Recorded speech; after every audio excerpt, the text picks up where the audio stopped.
What is going on, Governor? It's Chisgule here, and today we're going to help you prepare for KvK. We're going to talk about The Next Crusade, the pre-KvK events. We're going to talk about things you need in Kingdom versus Kingdom. And last but not least, we're going to spin the Wheel of Fortune 60 times because we're all about picking up those legendary commander sculptures.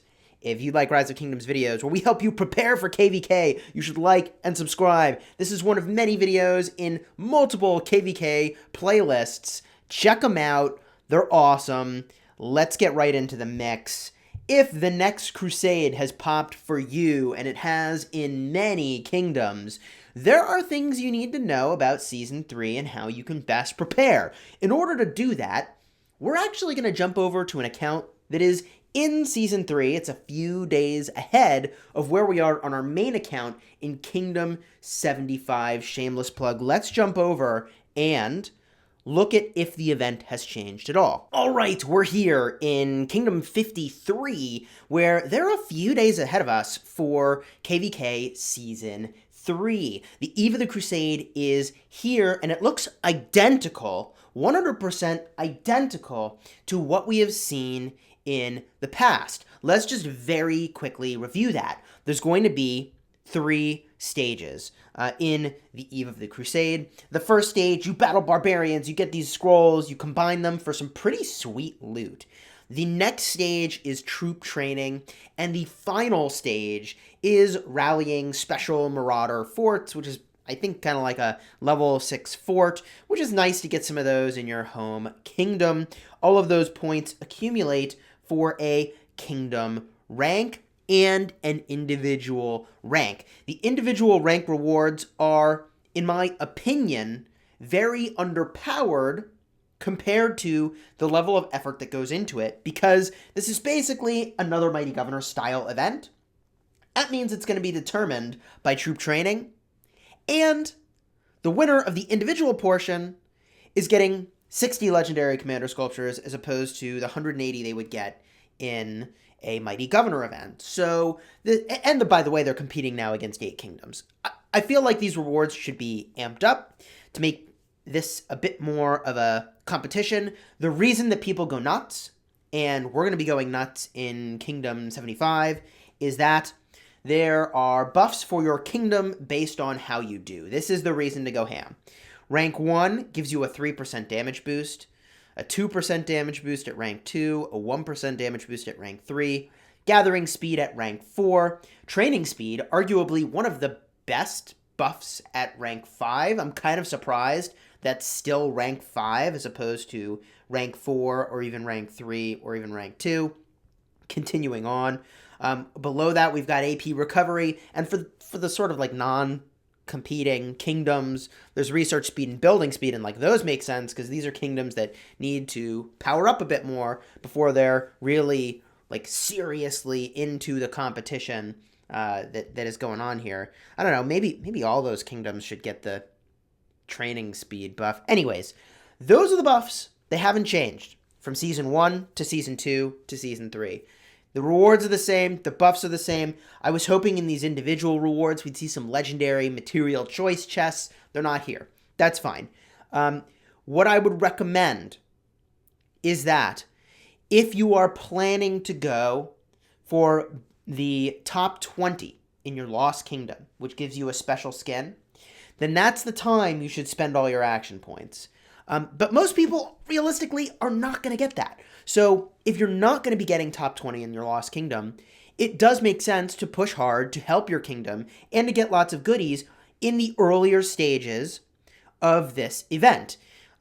It makes sense, and we'll have to see, like, once we're pulling down some of the rewards for this first stage of the event, just how good these rewards are. I imagine they're unchanged, and they've historically been very impressive. So it's a good time to put experience on the commanders. And what I'll add is that when you're going around the kingdom battling barbarians, you can run around with 5 armies to get more points. There is a huge advantage to doing that. However, you need to have a lot of commanders you want to put experience on. For someone like me, who, like, I've basically got all my commanders kind of maxed out, The fort portion of this event makes more sense because I can get experience tomes that I can use later on any commander that I might want, even though the fort rewards are kind of meh compared to this first part. These chests, as I recall, were pretty gosh darn good.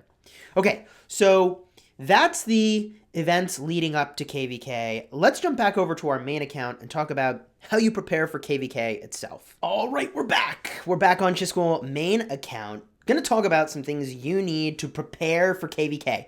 What are some things you can do? First and foremost, you're going to need a lot of resources to fight the good fight. To do that, I recommend having a farm account in the same kingdom, run around, get resources, and you can see between yesterday and today, my resources jumped up a whole heck of a lot. I just transferred resources from my farm to my main, and that's why I've got a bunch of resources here.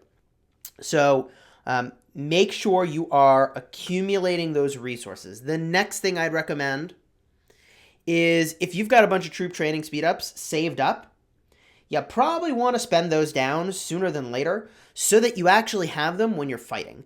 I have, at times, held back a little bit with regard to training troops, waiting for an event of some kind, or really for whatever reason. Like, now is the time to train your troops so that you actually have them to fight with, and you have them to use on the battlefield. In KvK Season 1, I ended up running, like, way out of T5. Troops, I just got into a real problem spot. Train now, not later.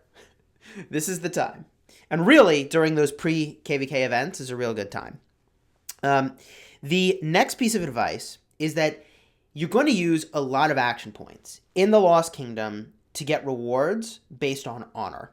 And we'll have to see if those honor tiers have changed. We'll have to see if the map has changed. I'm inclined to believe that it is not. And so, if that's the case, you're going to need a lot of action points because battling barbarians and barbarian forts gives you honor. That honor is going to give you rewards at certain tiers for just being in the Lost Kingdom. You're going to want to get those. So, don't burn a ton of action points outside of being in the Lost Kingdom or being in these KvK preparation events. Only use them for these critical events. Action points you should not be using all the time. You should be saving them for important things. Our action points right now are looking pretty decent. I've certainly been in a better position in the past, but actually this might be some of the highest amount of action points I've accumulated. I take it back. I'm looking pretty good here. I'm looking pretty good on action points. One of the big ways that you can get action points in the Lost Kingdom is when you are rebuilding the Crusader Fort. We'll have a separate video about that. But you can donate gems and donate, I think it's resources, to get a bunch of action point potions. And if you're going for one of those top 20 placements for the legendary skin, not a bad idea to have a ton of action points saved up and to have donated a bunch of gems to get there. One other thing that will happen in the Crusader Fort when it's being built is you're going to convert all of your excess epic and potentially legendary and certainly your blue and green commander heads into currency that's going to be used for goodies. All these heads over here, all these sculptures are going to have some use. Let's talk about one or two more final preparations, then we'll go spin the wheel. One thing you're going to want to get when they're on sale is teleports and peace shields. A couple thoughts here. On the topic of teleports, and here are mine, I've got 79 targeted teleports, 3 territorial teleports, and 110 random teleports. You're going to be teleporting all over the place in order to do whatever it is you need to do in the fight. You do not want to feel constrained in your ability to act in war based on the teleports you have. You can either pay full price when you need them, or you can get them at a discount. Start getting them at the discount now from places like the Mysterious Merchant, so that you've got them saved up. Or use this time to get a bunch of Alliance currency so that you can buy your territorial teleports from there. That's generally how I get a lot of my territorial teleports. The other piece of the puzzle here is peace shields. when you're in KvK, you're going to think, oh, well, I'll just put on an 8-hour peace shield and I'll come back or set an alarm, and it's all going to be fine. You should not cut it close on peace shields. If there is any chance at all that your city is in a position that someone could attack and destroy the flag underneath you and then zero your city, you really should use a longer peace shield. I have 24-hour peace shields for that reason. Even I pop peace shields at 111 million power. And I remember in KvK Season 1 playing with the Dirty Jokers that they were pretty serious about, like always going above and beyond with what you think you need for one of these peace shields, because it's just ridiculous to have your account zeroed when you could have spent like 500 gems. And that's like, that ounce of precaution is absolutely worth it. So get these at a discount in the Mysterious Merchant. We could see if there's any here now. What do we got? None. It looks like my Mysterious Merchant did just refresh, though, so we can pick up some things. We always pick up the patterns. We don't need any of what we see there. The building speed-ups, as weird as this sounds, we're going to pick up in case there's another event that lets us turn building speed-ups into training speed-ups, and we really don't need wood. We'll convert resources to resources. And what do we got here? Anything else that's good? 70% off, I think, is pretty good for those speed-ups, so we'll grab those. All right. Well, I don't see any teleports. I don't think I missed them. So, and I didn't see any peace shields either, but you get the idea. If it's 50% off, it's a pretty gosh darn good deal, certainly for a peace shield. So there you have it. Those are the things that you need to do to prepare for KvK. Figure out where you're spending your action points. Is it in the pre-KvK events? Is it in KvK itself because you're going for a top 20? Or are you just going to play the sort of value game, get a mid amount of honor in KvK? In which case, again, I would encourage you to work on those pre-KvK events to give your kingdom a good score and to get a bunch of extra goodies for doing the things that you wanted to do anyways. In addition, focus on troop training. During that troop training day, I've popped 20k extenders so that when troop training comes around for the pre-KvK events, I'll be able to speed them all up, and I'll have gotten some free time with all those troops being finished right at the right time when I'll get credit for it. You want to position your kingdom well for that. That is very important. And I honestly feel like 3% damage is not that big a deal. Like if it's 2% or 3%, like, yeah, you definitely are going to have more or less troops die. And over the course of the KvK, it is a ton of troops. But I do feel like in some ways it is more symbolic than anything else. And that's got meaning too. That's got meaning too.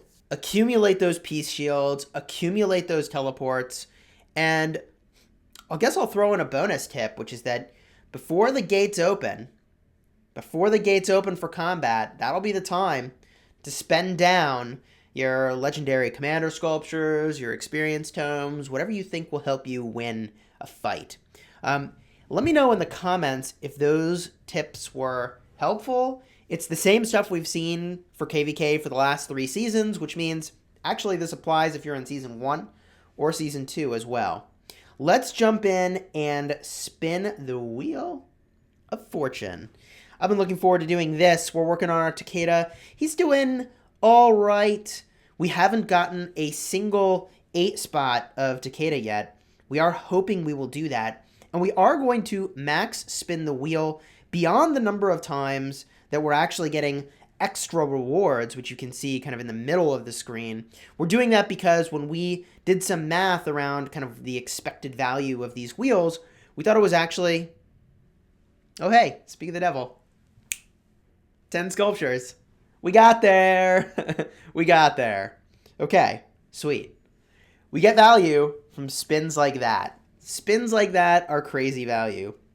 We'll keep on spinning. There we go, fam. We did it. That was so cool, I didn't even notice when it happened. Wow. All right, cool. We're back on the plan, getting those legendary commander sculptures. We had a ton of people migrate into the kingdom. I suppose I can just do a quick looky-loo at who's in the kingdom now. Also, I just used the expression looky-loo. I don't even know where that comes from.